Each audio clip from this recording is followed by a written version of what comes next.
A federal judge in California recently made an unprecedented decision to allow a group of inmates at the state's Pelican Bay prison to combine their lawsuits into a class action suit that could end the use of solitary confinement in America's prisons. More than 500 prisoners have been in confinement for 10 years and 78 have been isolated for more than 20 years. Their lawsuit says the isolation violates the Eighth Amendment prohibition of cruel and unusual punishment. Earlier this year, New York Magazine delved into the notorious prison for a week in a piece called "The Plot for Solitary." Benjamin Wallace-Wells is a contributing editor for New York Magazine and wrote the piece, and he joins us from Baltimore, Maryland. Benjamin, thank you so much for being here with us.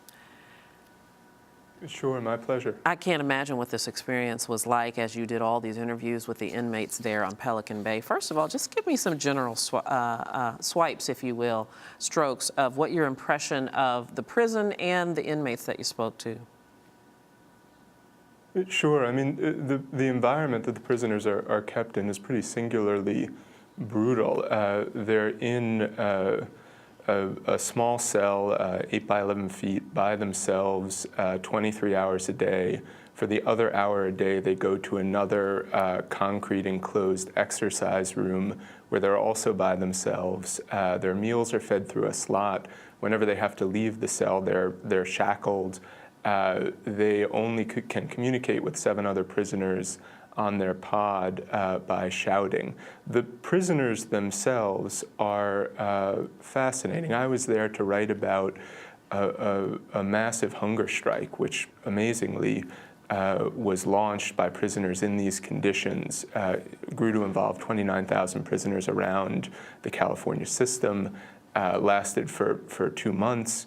The longest and largest hunger strike in U.S. history. The guys who led this strike were all convicted murderers, all alleged leaders of prison gangs, and yet they were very deeply political. Many of them had been in isolation for decades, and they had a pretty impressively theorized idea of their own condition and what they were trying to do. Yeah, I believe one of those inmates was Todd Ashker, who has been in solitary confinement. This is unimaginable for 23 years. This is what I want to ask you about. I know you consulted with psychologists as you put together this story. What did the psychologists say about the effect of this length of confinement has on these inmates? It affects them in all kinds of ways. I mean, you see it physically on them. The skin of particularly inmates of color changes tone after such a long time out of the sun.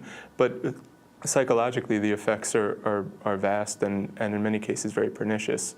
There's a condition called isolation panic that many inmates experience that's sort of specific to this form of isolation, where they freak out when they're put in these conditions. But humans are pretty resilient, and over these years, they tend to, at least in the prison where I was, they have tended to adopt, and they create abbreviated kinds of social networks that they shout to one another through the drain pipes in their toilets. They talk through the bars. And so one of the things that was remarkable was to hear and to see how deep the kind of human connections that these men built with one another could be. It was particularly arresting in this case because these were leaders of rival and racially aligned prison gangs who had in many cases spent years, white inmates fearing black inmates fearing, Mexican-American inmates, and thinking that, somebody from another race must necessarily carry a threat, who, because these men were all kind of politically conscious and because they were in extreme circumstances, kind of came to form a bond over time. And so the kind of human resiliency in these extreme conditions was almost as striking as the deprivation. I know often reporters, journalists do not like to insert themselves in the story. In fact, they're not really supposed to. But based on what you learned, both through the interviews with these inmates and talking to trained professionals about this, is there any doubt in your mind that these inmates have a case? Absolutely none. What's interesting about this particular case is also there's a precedent at work here. What the courts have generally held is that the prohibition on cruel and unusual punishment needs to mean that prisons around the country need to provide what they call basic human needs. They need to supply a little bit of exercise, a little bit of food, access to health care.